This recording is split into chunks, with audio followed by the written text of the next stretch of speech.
Hello friends, मैं Pramod sir. Class 10th का क्षेत्रमिति 13.2 का क्वेश्चन नंबर 1 है।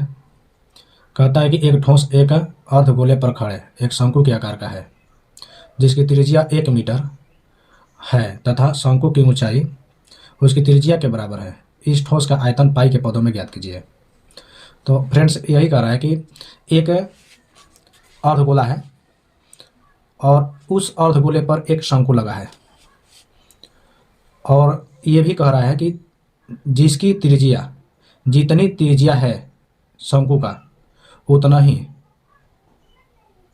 शंकु की ऊंचाई है। देख सकते हैं कि एक ठोस अर्धगोले पर खड़े एक शंकु के आकार का है जिसकी त्रिज्या 1 मीटर तथा शंकु की ऊंचाई उसकी त्रिज्या के बराबर है। इस ठोस का आयतन पाई के पदों में ज्ञात करने का कह रहा है। तो सबसे पहले हम इस पर एक अर्धगोला बना लेंगे। एक अर्धगोला, और इस अर्धगोला पर एक शंकु लगा है। इस अर्धगोला पर एक शंकु लगा है। तो शंकु का ये तो ऊंचाई हो गया और ये यहां से त्रिज्या बन जाता है।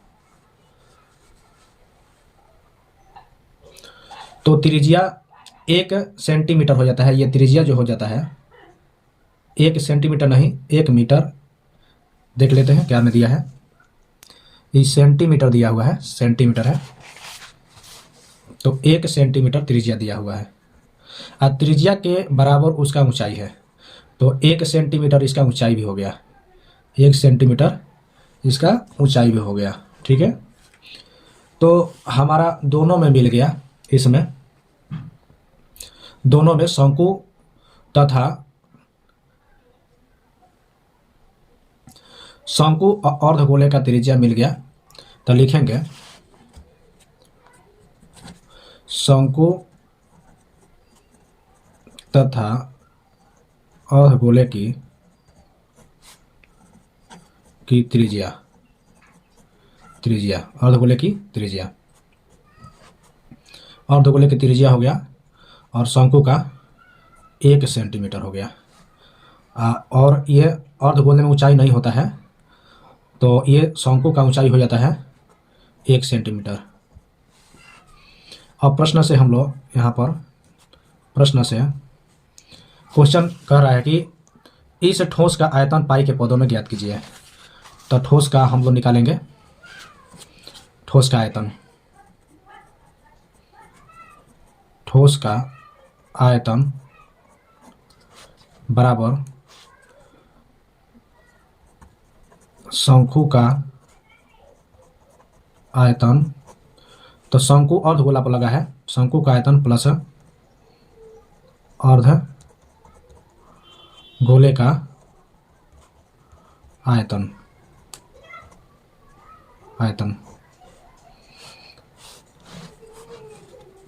तो शंकु का आयतन होता है 1/3 पाई आर स्क्वायर एच, और अर्धगोले का आयतन होता है 2/3 पाई आर क्यू। तो इसमें कॉमन निकलेगा 1/3, और इसका भी तोड़ेंगे तो 1/3 इसमें से निकल जाएगा। रफ करके बता देते हैं। जैसे 2/3 है, तो 2/3 है तो हम यहाँ पर लिखेंगे 2/3 को ऐसे लिख सकते हैं 1/3 गुणे 2। तो 1 में 2 से गुणा करेंगे तो 2 हो जाएगा, आप बटे 3 हो जाएगा। तो 1/2 हो जाएगा यहाँ पर। तो 1 हम ले लेंगे, 1/3 जो है कॉमन ले लेंगे। तो यहाँ पर 1/3 कॉमन ले लेते हैं। 1/3 कॉमन हो गया, और पाई का पाई मिल रहा है दोनों में, और त्रिज्या दोनों का एक ही है। तो त्रिज्या में 2 यहाँ त्रिज्या है और यहाँ 3 त्रिज्या है। तो इसमें से 2 त्रिज्या हम निकाल लेंगे तो 1 त्रिज्या बच जाएगा, और इसमें बचता है एच और 2 आर बच जाएगा।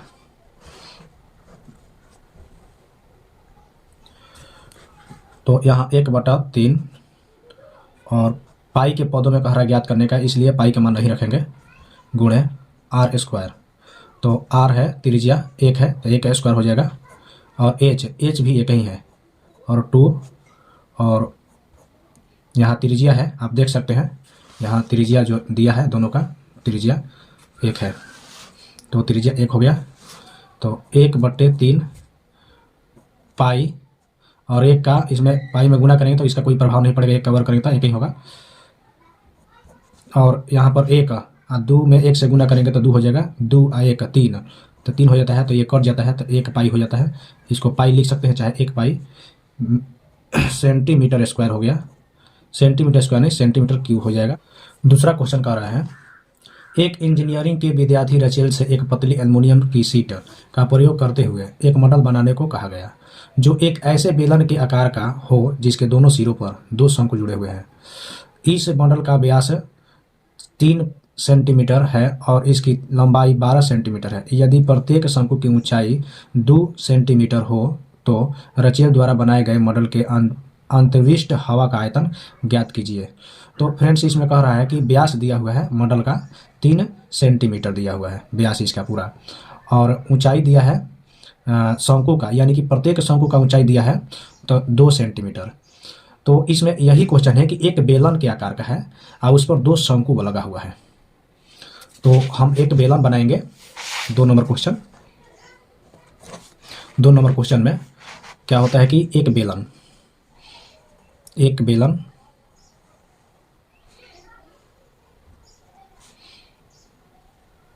बेलन हो गया ये, और बेलन के दोनों ओर माने दोनों तरफ, नीचे भी इसका और यहाँ और इसका ऊपर भी बनाया गया है, यानी कि इस बेलन पर दोनों तरफ से शंकु जुड़ा है, शंकु। और इस शंकु का यहाँ से लेकर के यहाँ तक ये हो जाता है ऊंचाई। तो इस शंकु का ऊंचाई इधर से भी 2 सेंटीमीटर दिया है और शंकु का ऊंचाई इधर से भी ये 2 सेंटीमीटर दिया है। और पूरा ये मॉडल जो है, मॉडल यहाँ इसका पूरा व्यास होता है, यानी कि यहाँ से लेकर के यहाँ तक, ये पूरा यहाँ से लेकर यहाँ तक ये मॉडल का व्यास होता है। तो व्यास देख लेते हैं, इसका मॉडल का व्यास 3 सेंटीमीटर है, यहाँ पर 3 सेंटीमीटर लिख देंगे। तो इधर भी है, इधर भी व्यास कितना होगा, 3 सेंटीमीटर होगा। और इसका त्रिज्या जो होगा तो आधी हो जाएगा, जब व्यास 3 हो जाएगा तो त्रिज्या 3 की आधा यानी कि 3/2 हो जाएगा। तो अब इसका ऊंचाई जो है बेलन का ऊंचाई देखेंगे तो बेलन का ऊंचाई नहीं दिया है, इस पूरा मॉडल का ऊंचाई दे दिया है, इस पूरा मॉडल का ऊंचाई दिया है, पूरा यहाँ से यहाँ तक दिया है। आप देख सकते हैं मॉडल का ऊंचाई कितना है। तो इस मॉडल का ऊंचाई देख सकते हैं, इसकी ऊंचाई जो है 12 सेंटीमीटर दिया हुआ है। तो हम यहाँ मॉडल का पूरा लिख देंगे 12 सेंटीमीटर। तो ये मॉडल का हो गया, तो मॉडल का हो गया यहाँ से लेकर के यहाँ तक। तो इसमें देखते हैं अगर बेलन का ऊंचाई निकालेंगे तो शंकु का ऊंचाई यानी कि 2 इधर से घट जाएगा और 2 इधर से घट जाएगा, क्योंकि शंकु का ऊंचाई दिया है।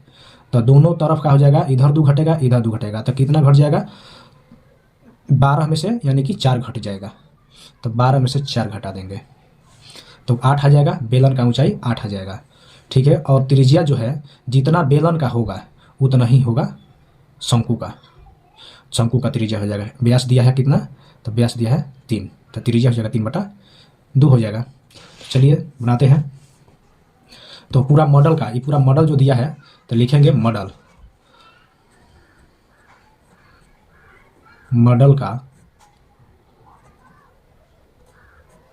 का व्यास 3 सेंटीमीटर और शंकु तथा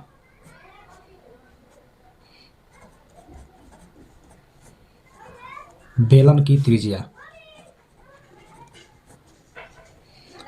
तो मॉडल का व्यास जब दे देगा पूरा, तो इस मॉडल में क्या है, इस मॉडल में शंकु है और बेलन है इस मॉडल में।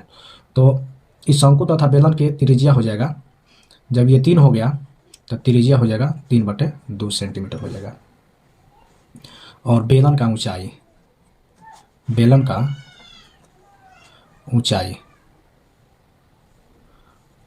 ऊंचाई जो होगा, पूरा मॉडल का ऊंचाई में से 2 इधर से शंकु का और 2 इधर से शंकु का घटा लेंगे, तो 12 में से 4 घट जाएगा तो 8 बच जाएगा, बच गया तो बेलन का ऊंचाई आ गया। तो कह रहा है कि मॉडल का आयतन ज्ञात कीजिए, ये पूरा मॉडल का आयतन निकालना है। मॉडल का आयतन, तो मॉडल का आयतन निकालेंगे तो एक इसमें बेलन है और 2 शंकु है। तो लिखेंगे बेलन का आयतन प्लस दो शंकु का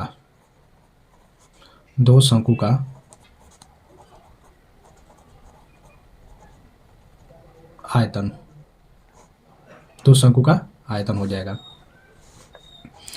तो बेलन का आयतन होता है पाई आर स्क्वायर एच और प्लस दो शंकु, तो दो लिख देंगे और शंकु का आयतन होता है 1/3 पाई आर स्क्वायर एच होता है।